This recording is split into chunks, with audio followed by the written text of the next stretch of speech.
Good morning. Today is March 23rd, 2020. My name is Pastor Tammy Jacobson, and I serve here alongside the people of Trinity Lutheran Church in Lisbon, North Dakota. Thank you for joining us this morning as we journey with Jesus. As we look at different spiritual disciplines and prayer practices in the upcoming weeks. This morning, I was reflecting on this statement. We are what we eat. And I realized I have been watching a little too much of the news lately, as I can feel it seeping into my pores and affecting my whole body. I began to realize that I need to change up my diet. And I need to start eating things that are more life-giving. And I was reminded of this story from the Gospel of John, chapter 4. It was a rather unique circumstance in the way that Jesus met a woman at the well. And it was noon. Noon is not the normal time to draw water. And Jesus had a rather lengthy conversation with this woman. Despite who she was, not only her gender, but also her Samaritan roots, and despite her history.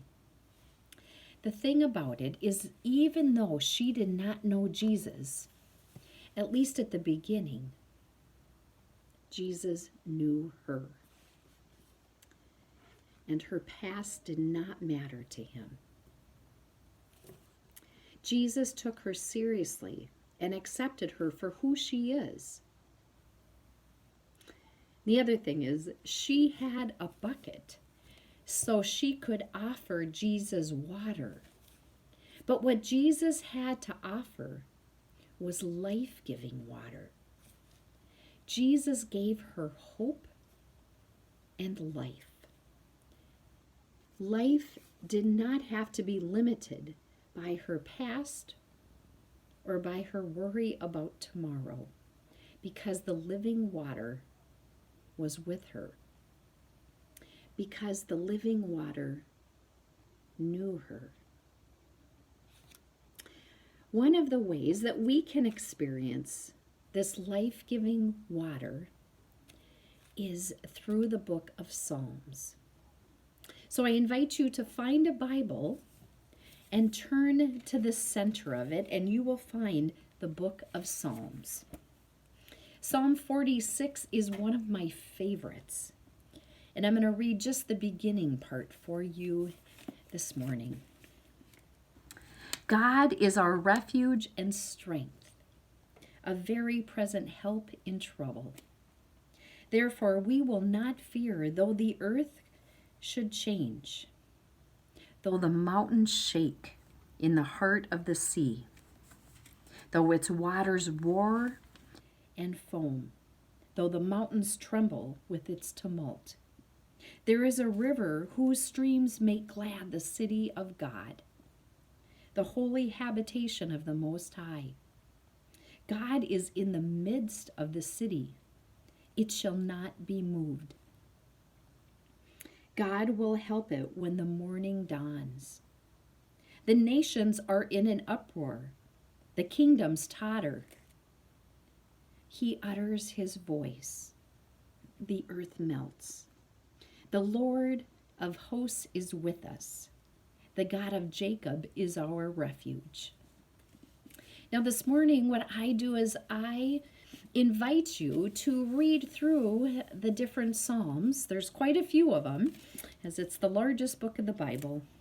And I invite you to find one that really has meaning for you. And I invite you to continue reading it throughout the week. I also invite you to personalize it. And so as I personalize Psalm 46 today, it sounds something like this. God, you are my refuge and strength. You are a very present help in my trouble. Therefore, I will not fear, though the earth should change, though there is coronavirus, and though we are in isolation, though people are living in fear, and though people are dying. You are in our midst, and it shall not be moved. The nations are in an uproar, and the kingdoms totter. But you are the Lord of hosts, and you are with us. You are our God, the God of my ancestors, and the God here today. Please join me in prayer. Dear God, just as you are the living water and were with the woman at the well, you are here with us today. You are in our midst. You are our refuge and our strength, God. We can turn to you at any time. Amen. Thanks for joining me.